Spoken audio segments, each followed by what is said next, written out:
It's guy's been gone 35 years now. Yeah. 36 years, anyways. Yeah. Doesn't seem possible. Bill Whistler, did you read the article, Rich, that Bill? Yes. Wasn't that wonderful? Yes, that was. I have a copy of it. The one in Sarasota? Yeah. Oh, my God, he's Wasn't a that copy. wonderful? Marty, he didn't do a show to Marty because Marty all the years thought Ernie was his special project. He forgot that Jim Flynn had him in basketball much longer than Marty had him. Bill had him in football and baseball much longer. Yeah. But Marty is always, and there have been times when he got upset, was a little bit short with guys with Flynn or anybody that talk about the association between Flynn and Whistler and Ernie. Oh, really? You know, Marty thought he was his favorite social project. Wow. Well, I can understand why, because Ernie did not play baseball in Syracuse, didn't play basketball, Right. so, and it was all football. Right. And, but I'm not going to say this I'm not going to tell you this on camera, but I'll tell you. Oh, you go? All righty. Okay. Well, Do I look that way or do I look at her? Okay. Yeah, so it looks like you're having a conversation, which you are. It's just that they don't get to see me. Right. And actually, we don't want to hear too much from me either. And, you can just say anything that pops into your head, too, about Ernie. How about anything that pops into my head? Well, Al Mallette, editor, sports editor at the Star Gazette for many years. You know Ernie Davis better than a lot of folks in many ways. What are some words or phrases that pop into your head when you think of Ernie? Well, the first thing that pops in my head for Ernie is a gentleman. Ernie was the ultimate of, from high school right through college and even during his illness, Ernie was always the ultimate as a gentleman. He never boasted about anything that he did. He never carried his illness on his shoulders, and he was just a true gentleman. I remember times at the college when reporters would gang around him in the locker rooms and stuff, and he would answer their questions, but he would also say, "Go talk to so and so, because without so and so, Ernie doesn't do these things." And he was always, and he never wanted to take credit. He never wanted to embarrass anybody, any place, and which he could do a lot of times. I remember, pardon me, in Small Fry, I knew Ernie. My first recollections of Ernie was in Small Fry football way back in 1952 when he had just came to Elmira from Pennsylvania and was living with his mother, and he went out for Small Fry, and he was a big kid, bigger than the rest of them, and he couldn't play in the backfield, which he wanted to do or end. So he played in the line, and I remember one game against a team that had a little halfback running, and instead of Ernie tackling him and probably killing him, Ernie just picked him up in his arms and held him till the referee would stop. He didn't want to hurt the little kid, and it was that way right straight through high school and college. He never wanted to do anything to embarrass anybody. He never wanted to show anybody up. Mm-hmm. So a gentleman, even when he was, 13? How old was he when you first saw him? Well, he was probably 12. Yeah. 12 to 13, probably that 12 to 13 years old. So that's pretty mature for Very mature for a young man, yes. He was a lot of fun. Ernie was a kid, and he was a lot of fun to be around, and he chatted with the other kids and the coaches, and they knew he was something special from that day on.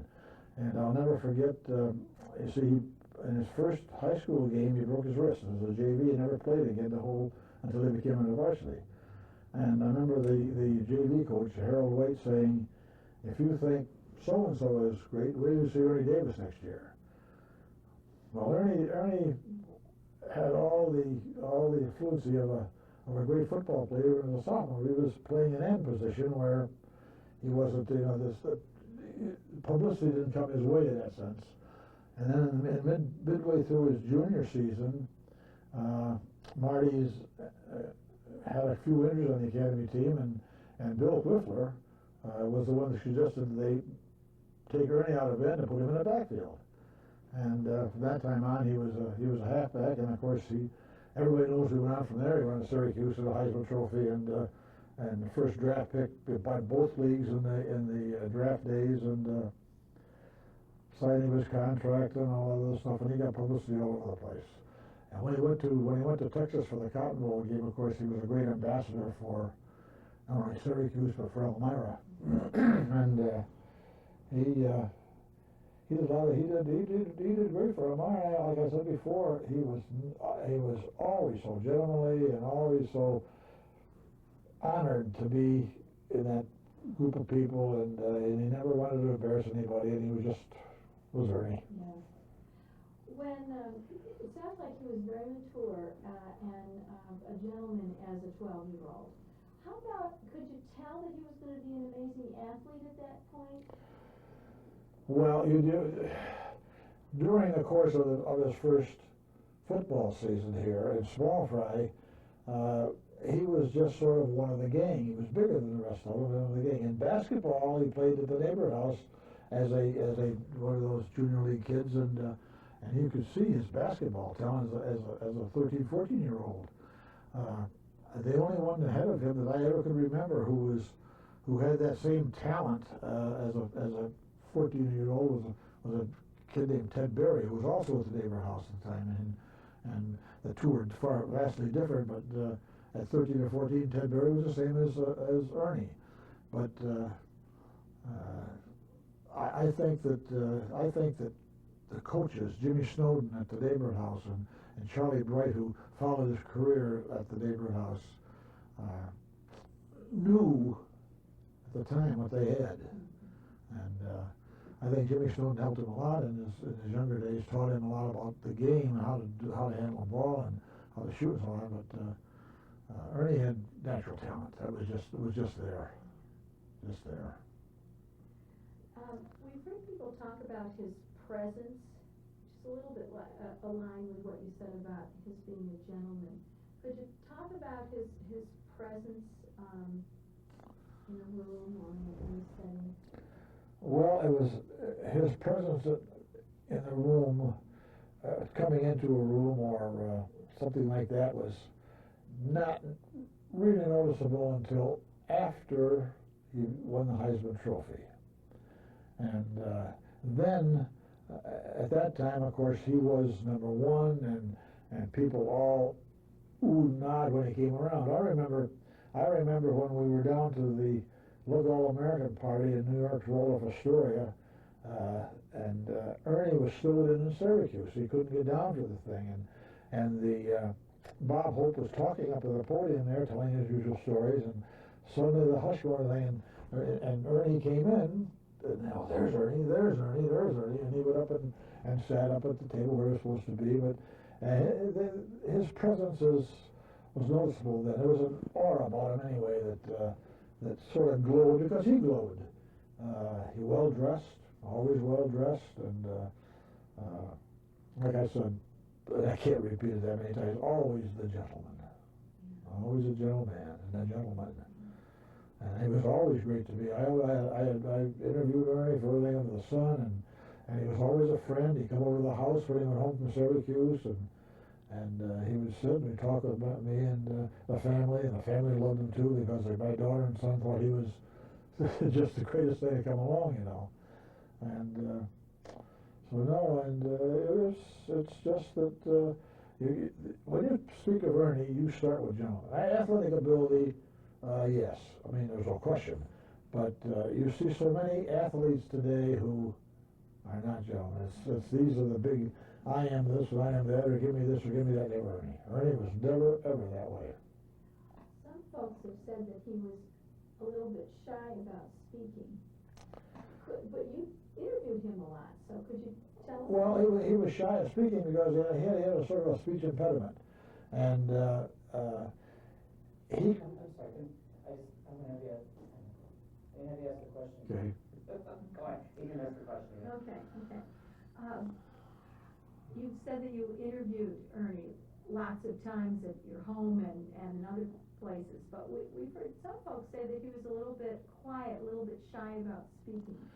Well, Ernie had a small speech impediment. He was not one to to get up and talk in front of a group, but one-on-one, he was excellent. I mean, or with a group of kids that he knew or a group of people that he knew. But Ernie wasn't one to get up on a podium and speak, at least not very long. He did at the Heisman Trophy. He did say a few words at that Look All American party which I was at, but he's not one. He wasn't one to get up there on that podium and give a speech. No. But one-on-one, he would tell you everything. He would answer all questions. Never shy away from anything. If you ask him a pertinent question or a question that might be tough to answer, he would answer it. He didn't. Is there any interview or any conversation with Ernie or that sticks out? Can you think of any? Well, I'll tell you. It was when he was sick, and he came home from Bethesda Naval Hospital. We all knew he had leukemia, but nobody mentioned it. Nobody mentioned the fact that he had leukemia, but we all knew it. And he came home and he came to the office and he sat over there across from me, and I sat talking to him, and I said to him, I said something about, how you feeling, Ernie? And I got a look from Ernie that said to me, my God, don't you know what's wrong with me? I mean, I just got that look from Ernie. And then he said something else, and then we got away from that issue completely. But that look he gave me when I said, how are you feeling? Are things going good? He said, gee, don't you know what's really wrong with me? And of course, we never mentioned it. We didn't mention the paper. That's one thing that a newspaper man is never supposed to send a story. But I'll never forget, I was covering our official scoring a baseball game at Dunfield in August of 1962, I think it was. Yeah, 62. And I got a phone call, and I answered the phone. It was Tony DeFilippo in Chicago. Tony was his lawyer. Tony was Arnold's. And all Tony said to me is, Ernie's all done. And I didn't know what he was talking about. So I tried it. He says, Ernie has leukemia, and he's never going to get better. Right? I was shocked. I was in Art Wellington was up there with me in the press box, and he said, I knew something was wrong because you come off that phone white. And I didn't tell Art what it was, and Tony said to me, you're not to mention it. I'm telling you, but I'm telling you because of you and Ernie, and I don't want anyone else to know about it. I don't want it published.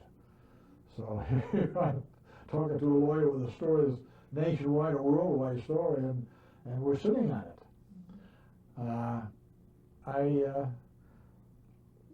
I pushed it around my mind quite a bit about, do I do this or do I don't do this? And so I went in and I talked to my boss at the time, Cove Hoover, and I told him the situation. And I told him what Tony said, and I told him that Ernie didn't know anything about this. And Cove said, well, gee, that's a story. We got to break that story. We got to do that. I said, Cove, I almost promised Tony that we wouldn't do this. He told me that when we break it, you will be the first to know. And Cove pondered it a little bit because and I just didn't want to do it. And so Cove said, okay, if Tony said that he'll give us the first story, then we'll go with it. And Tony did. Tony kept his word. He gave us when he went from Cleveland to Bethesda, Maryland. We knew the story in August, and they all kept saying mononucleosis, well, because his neck was swollen. And people kept asking, what's really wrong with him? I kept saying, he's got mono, he's going to get better, he's all right. And I had a friend call me from the Binghamton Press, the sports editor of the Binghamton Press, John Fox, who knew he was a Syracuse grad, and he was all over there enough, and he said to me, Al, I know something's wrong with Ernie. I know you know. What is it? And I says, John, I'm sworn. I can't tell you anything. He says, well, you can tell me, because if you're sworn to secrecy, I'll swear to secrecy too. So unbeknownst to anybody at all, John and I talked about it. I told John what was wrong with him. I says, John, Tony DeFilippo has promised me that when they're going to let it out what's wrong with Ernie, they're going to let us know first, and then I'll let you know. And he agreed, and he never used the story either. So it was a story we sat on, a hell of a story we sat, pardon the expression, but it was a story we sat on until around I think Ernie went to Bethesda around the middle of October. So we sat on the story for 2.5 months. And then we were the first to, Tony called us, and of course the Cleveland paper had it also, but we had the first story for IRA, and I called John Fox and told him, and he said I really knew it, but I mean I really knew you were going to call me, but so we did it that way, and it came out good. And Ernie, this was before that situation where Ernie came. This was after that situation where Ernie came back to talk to me about at the paper, and I'll never forget that. But anyway. From then on, it was common knowledge, wrote the stories. It was in all magazines and on television and radio and books. And there was the big story in Sport magazine about the courage of Ernie Davis. And some fellow in Cleveland wrote a tremendously great story for the Saturday Evening Post on the fading light and stuff like that. And Ernie knew it. Ernie knew that. I mean, I don't think they told him time-wise, but they told Ernie it was. And then he went to remission. He went to remission, and everything was great. He wanted to play football with the Cleveland Browns, and he went out there, and Paul Brown wouldn't let him play, and of course Paul Brown knew what was wrong with him before it was all announced. See, Ernie was in remission. He wondered why he couldn't play football, because he was felt great, he had a weight, but they wouldn't play him, and of course Art Modell, the owner of the Browns, wanted him to get into a game just to say he got in a professional football game with his buddy Jim Brown, but Paul Brown, the coach, would not do it. And of course, he never mentioned what Ernie had either, so until he wrote a book later on. But Ernie came home for Christmas of 1962, and we were getting ready to have a big shindig for him on February we had this shindig for him a year before that. I shouldn't say that, but we were getting ready to have a program for Ernie in February, a year after we gave him the keys to the city, and Ernie didn't want it. Ernie did not want the thing, but Ernie was good all winter long, and he went back to Syracuse in the spring and helped coach the spring game between Syracuse, and then a week after that, he dies. And he knew. I think Ernie knew. I mean, they say people know, and I think that's true, because the way Art Modell told us the story, that Ernie came into his office Friday evening about 6 o'clock and told him he had to go back into the hospital because he had some problems. And he talked to Art Modell and thanked him for everything he'd done and all that stuff. And Art Modell said to this day says, I think he was saying goodbye because he died that night. He went in the hospital and died that night. So I think that down the people have premonitions that something like that. But following Ernie, to get back to covering Ernie, I wrote more stories about Ernie Davis than I ever wrote about anybody in my life, and I enjoyed every one of them because it was never a bad story about Ernie. From high school right through, I've covered him all through his college career at Syracuse. I mean, the home games at Syracuse. I went on one road game to Oregon State one time with the team, but they got beat out there. But I covered all the games, and I was down to the hall for his Look All America party down at for all of them. There was 22 guys there, and Ernie was probably the most popular of all of them. Now, see these guys that finished second, third, and fourth in the Heisman voting to him. Johnny Saxon of Pittsburgh, of Texas, and Bob Ferguson of Ohio State, and Sandy, I can't think of his last name, of Minnesota. They were all there, and they were all with Ernie, and the coaches that were there for the thing all doted on Ernie, and I don't think he liked it, but they did. And then of course, when he had his pictures taken with all the nice girls there, he liked that. But I think his greatest game in high school was against Southside, and I think his greatest game in college was probably in the Cotton Bowl in Texas when he was an outstanding star. From then on, he went on the Day Show, and of course he was hurt when he supposedly played that game, and he went on the Day Show, and he went on a couple of other shows, and he was a national figure then. So. Was he the same throughout? The same demeanor from high school right on through past high school? Indeed, all the way. he just had, he's never changed. Ernie never changed. Ernie never forgot where he came from. He was Elmira boy all the way. And he was a Marty Harrigan boy and a Jim Flynn boy and a Bill Clifford boy all the way, because they were his coaches, and they can be proud of the fact that they had him. I'm proud of the fact I was able to write about him. So. The aura that you mentioned earlier, that was evident about him. Certainly when he was growing up in Elmira, it was there. How about when you went to his college games? Did he have the same effect on folks who didn't grow up with him?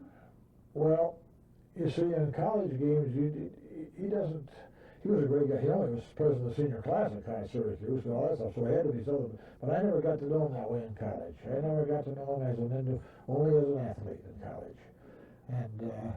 And I know that in the dressing room after games, or in the dressing room before games, that he was a most sought after athlete, and he was very polite with them, and he opened asked the questions, and when he had to go, he says, "Excuse me, I've got to go out in the field, and I'll talk to you later, or you can talk to me later on," or something. I never got a chance to see him as I did, and he was always a gentleman, like I said. But to talk to you about his demeanor as around after the games, no, I can't tell you that. What about as he would come to your house and interact with your children? Yep. Tell us about that a little bit. Well, he. I'm sorry, just for a second. Go ahead and start over again. We're fine. Al, you mentioned that Ernie would come to your house and interact with your family. And I wonder if you could tell us a little bit about the ages of your kids and how he dealt with your kids. Well, my kids at the time when he came once during a Christmas break from Syracuse, and he came a second time during the summer when he was home. He didn't interact with them that much, only to say hi, and pat the head of my son and my daughter, and talk to them, ask them how they were doing in school, and tell them that the school is most important.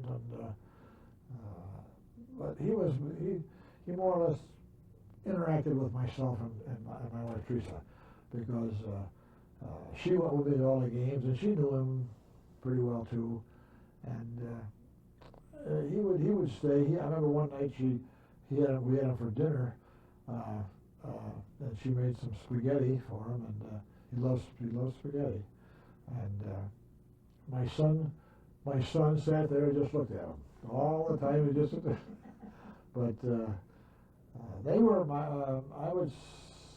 son was probably 12, and my daughter was 13, I guess, 13.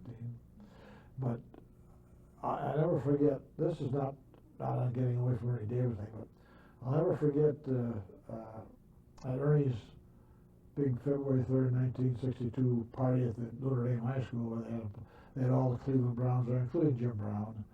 And my son got sick at the banquet, and he went out early and he laid on the wrestling mats out in the wrestling room, and he wanted us so bad to see Jim Brown. I told him, so I mentioned something to Jim Brown about my son got sick and he's out. He says, I'll go out and talk to him. And Jim Brown, I mean, people say bad things about Jim Brown. I can never, because he was always good to me too. He got up and went out there and sat on that mat and talked to my son for about 15 minutes. And I just thought that was an Ernie Davis. Ernie would do the same thing. When Ernie was, that time he came into town for that banquet, they took him down to the YMCA, and they had all the small fry kids there. And he stood up there in the front of them, and all these kids sitting on the floor just in awe of this man, because and he talked to the kids, he talked to them on their level. He didn't go, over the big words like that. He talked to them on their level about schooling and about playing and about sportsmanship, and everything that he did, he talked about it, and he was just great with the kids. He was great with the kids all the time anyway. Even in high school. Did he seem, nowadays athletes will say, well, no, I don't have to be a role model, I'm just a person who plays sports. Did he seem aware of his being a role model even as a younger I don't think he did. I don't think it even bothered him. He knew that he had to live his life like he's taught and brought up to live, and if he was a role model, good, because he was a good one. And but he never embellished on that whatsoever about being wanting to be a role model or should be a role model or anything else like that. He just was. Some people have said that he elevates others.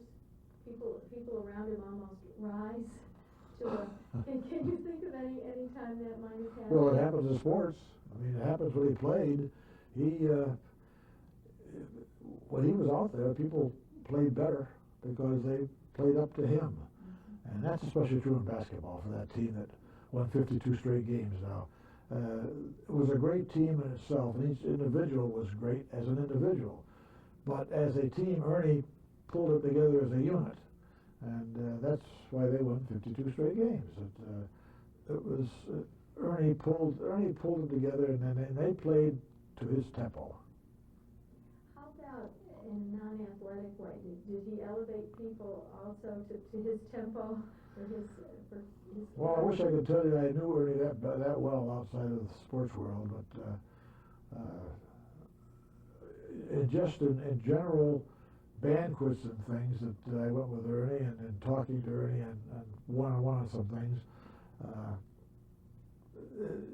He really didn't get involved that much outside of in high school especially with these types of things. He went to church all the time. Yes, he had a good church and he had girlfriends and he had everything that a high school kid does. And what do you have much of a sense of humor? Great sense of humor. Great. I can't tell you anything. He had a great sense of humor. You'd say something to Ernie, or somebody would say something, Ernie break in with a sharp crack, and that would break in. Yeah, he had a great sense of humor. He had, well, you know, when you have a guy that's a gentleman and all that stuff, he's got to have a sense of humor. Mm-hmm. He's got a sense of humor if he's an athlete too, I think sometimes. But no, he had the sense of humor, and that's why I think that everybody liked him. Now, he was well liked, and he was well liked.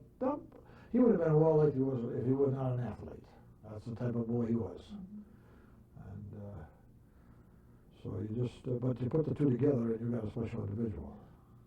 And he was a special individual. With in the late 50s, the beginning of our national sort of civil rights movement for African Americans, were you aware in Ernie's life of any civil rights issues or prejudice issues? You know, we talked about that. Some of us have talked about that, and he never got involved in them. But don't forget, it didn't start until after he had died.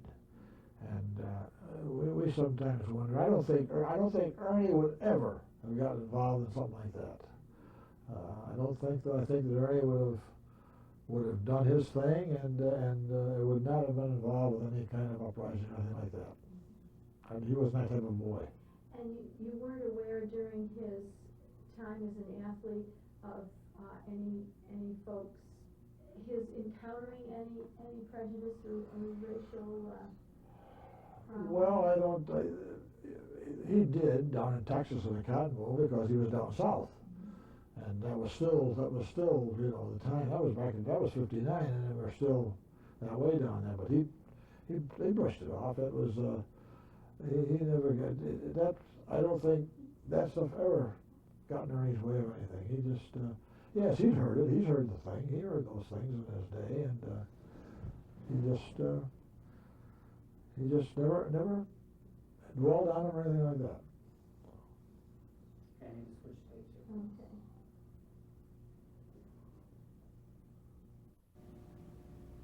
Boy, I see two red lights, right? The one up there and Yeah, this one's your one.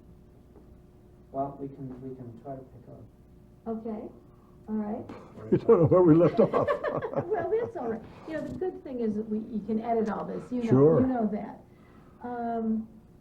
Well, I've heard that Ernie had a good work ethic.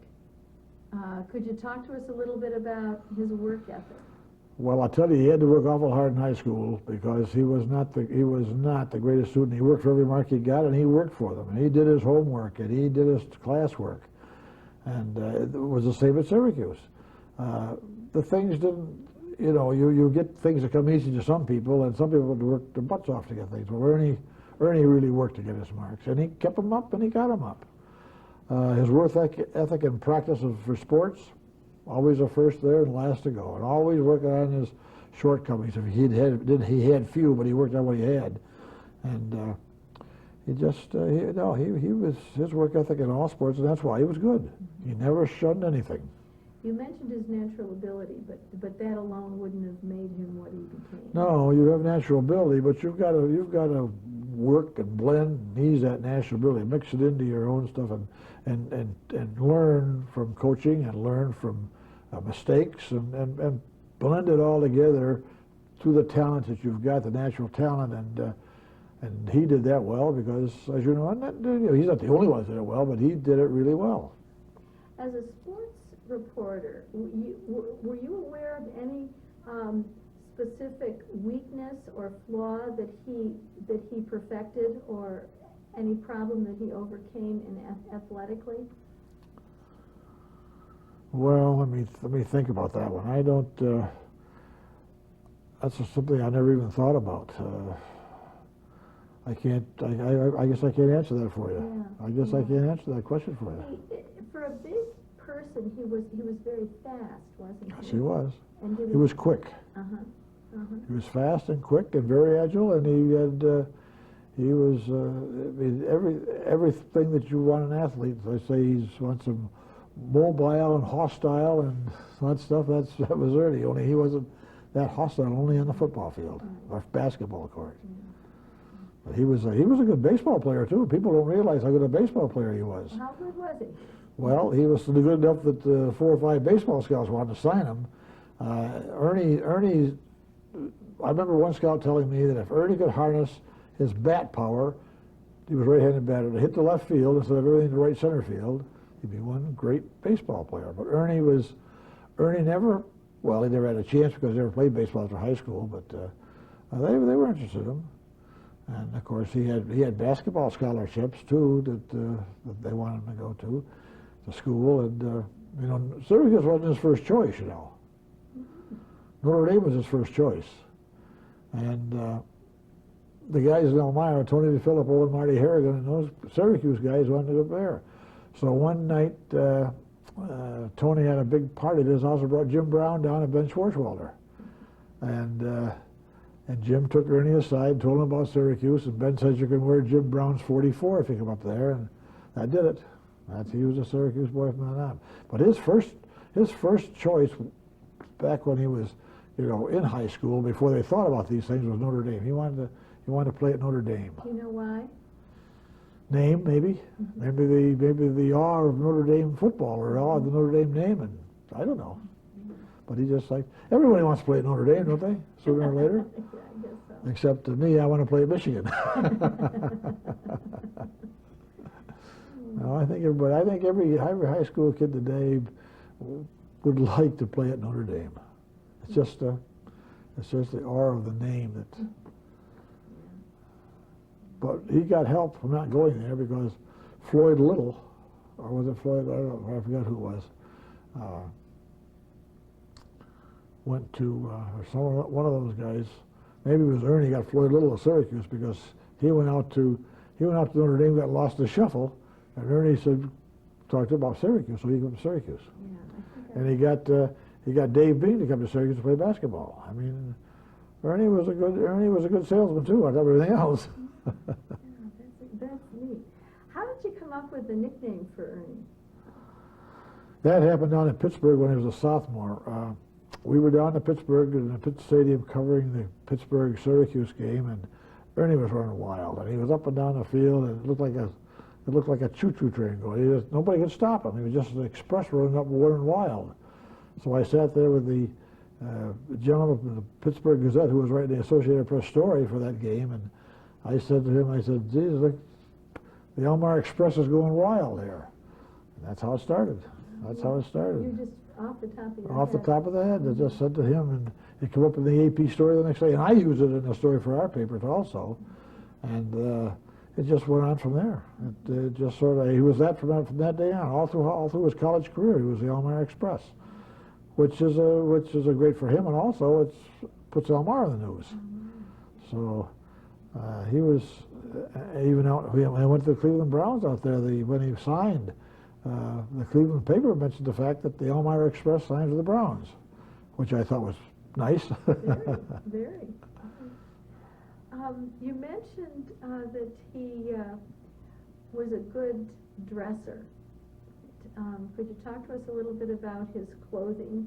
Did he have any favorite? Well, all I can tell you is that he was just an ordinary dresser at high school, but when he went to an event or to a banquet or to one of those other things, he dressed well in high school. But he was an impeccable dresser at Syracuse. He was wearing the vest before that became popular with his outfits, and his shirts were always perfect, the ties and the double-breasted suits or the single-breasted, whatever you wear one, and he just. I think Ernie knew that he had an image to uphold, and he upheld it to the utmost, and I don't think he did that image to put anybody down, but I think Ernie knew that people expected an awful lot of him, and he expected a lot of himself and did it. But I don't know where Ernie got all the good clothes he had at Syracuse. Maybe somebody was generous up there, some haberdashery, to give him a suit now and then for something. But he dressed really well. If he liked clothes, we don't hear too much materialistic about this fellow. He sounds like such a man, a gentleman of integrity. But it sounds like he liked cars a little bit too. Yes, he did. He had an old car up at Syracuse, but I remember when we were planning that party to honor him as a Heisman Trophy winner, the only one from New York State, the only one from Elmira, still the same way, that he mentioned that they asked him about, a car gift. I think that was it. And he mentioned a Ford Thunderbird. He always wanted a Ford Thunderbird. And, of course, that was probably the most expensive car on the market in those days. But they got enough money to get him the Ford Thunderbird. They gave the keys, and he drove it around town. He was just Ernie. He'd take guys for rides and take his kids from the academy for rides. And he even took me for a ride. When he came on the paper and said, "Do you want to go for a ride in my Thunderbird?" And I went out and we went around town, up the neighborhood house, of course, where he wanted to see his guys, and back down. And one of the guys up at the neighborhood said, "Well, we're in now. I see how you get all the publicity." But he was. I never ever had a bit of a problem writing about Ernie. Ernie just did things, and he did them in a fashionable way, and I never wrote a bad thing about Ernie. Never. Mm-hmm. And to what do you attribute his goodness? Well, I think he had it when he came here, so I think he must have gotten it when he lived with his grandmother in the Pittsburgh area, because I think that she probably taught him to be a gentleman all the time. Grandmothers do that, and be a gentleman all the time, and dress well, and don't talk back to your superiors or adults, and that had to come from his grandmother, because he had that when he came. Mm-hmm. Mm-hmm. Was he the kind of guy who clipped the articles? Did he have a notebook, do you think, or did his mom do that? His mother did that, mm-hmm. or somebody did it for Ernie. Never did it. No, Ernie was not. Ernie was never the I person. Ernie was not I did, I want, I think, and all that. Ernie was team, and Ernie was just plain TEAM, team. And he might have clipped some things out that he wanted, but I'm pretty sure that his mother clipped everything, and maybe his girlfriend in high school, and maybe some of the teachers in the school. I don't know. I don't think Ernie ever kept a scrapbook. He never called you and asked you? No. No. Never called me and asked for stories or pictures. I gave some of the pictures we had to his mother one time, and every other year when we'd dispose of pictures at the paper, I'd get Ernie's and give them to school or to Ernie. Or I think they still have some of the Ernie Davis school, And with this last thing about the Ernie Davis room at the school, I gave Mrs. Huey, the principal, a whole bunch of pictures and books and stories and stuff like that. Mm-hmm. Mm-hmm. So. Did you, as a reporter, get calls much from the national press about him? We did when he was a senior, and he was named when he was named to the Scholastic All-America football team. They only used little vignette things on the athletes because they had so many of them, and they called me about him, and they called me when he made the basketball All-America too. After that, it was all Syracuse, and no, the Syracuse people took care of it. But I did do a couple of little vignettes for him for the Scholastic magazine for both football and basketball. But and after he died, everybody wanted stuff for there. I got a lot of calls from a lot of people for a lot of things, and the books they wrote about him and all that stuff. And of course, I did some. He's got a couple of good chapters in the books I wrote both ways, and of course, you know, he was voted the Metro Elmira Athlete of the Century here, and with ease. So, and that's an honor he deserves and should have. So, he got that. But if you had only about, 4 or 5 minutes to talk to some junior high age kids, 12, 13-year-old kids, about Ernie, what would you want to tell them?